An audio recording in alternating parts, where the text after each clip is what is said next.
So now we'll go into the first unit, language. So what is language? So if at all I ask you this question in a classroom, it will be a very interactive session, but for technical issues, we cannot make this class very interactive.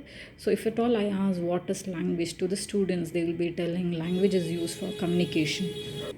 So if you say language is nothing but it is something used to communicate, animals also communicate, right? So can you say that the communication among animals are also called as language? So that will be a big question mark.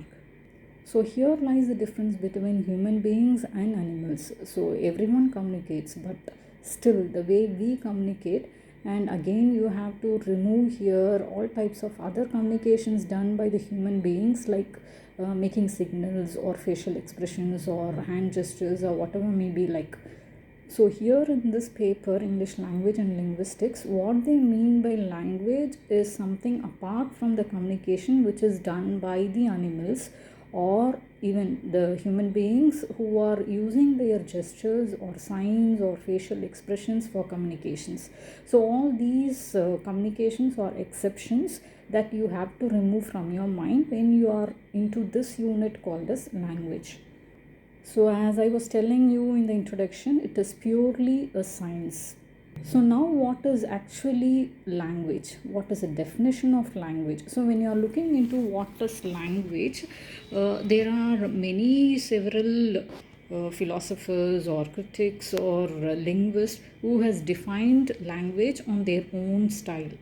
So, for example, if you just look into this visual, here you have Aristotle's definition where he says speech is a representation of the experience of the mind. So, whatever you are speaking is nothing but what you experience in the mind, you are sharing to other using a set of sounds which is called as language.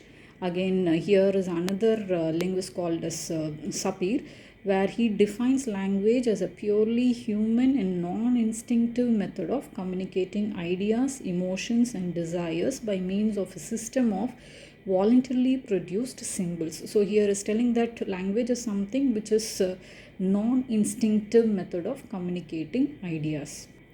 So you know what is called as instinct and non-instinct, isn't it?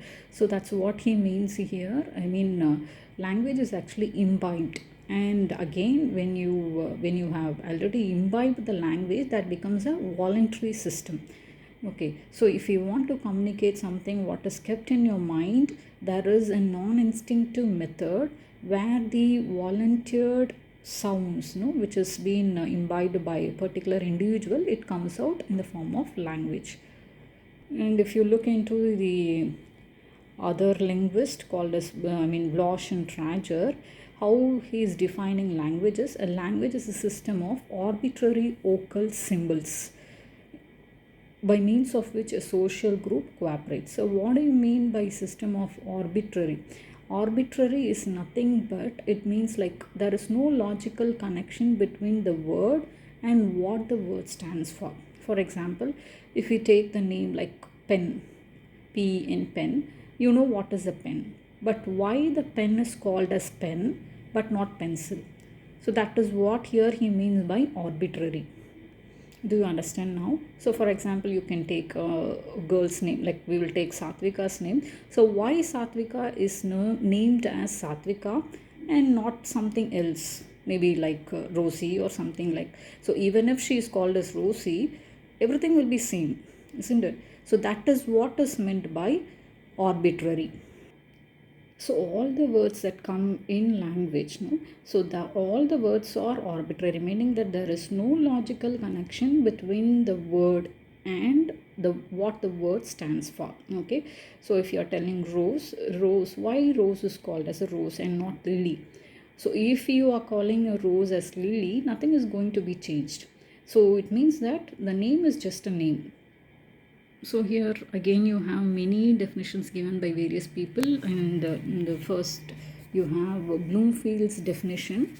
So where he is telling the totality of the utterances that can be made in a speech community is the language of that speech community. So that is told by Bloomfield. So what he means by the totality of utterances, meaning that the total speech, know, whatever words we are having, the sentences that we are uttering, everything could be called as language.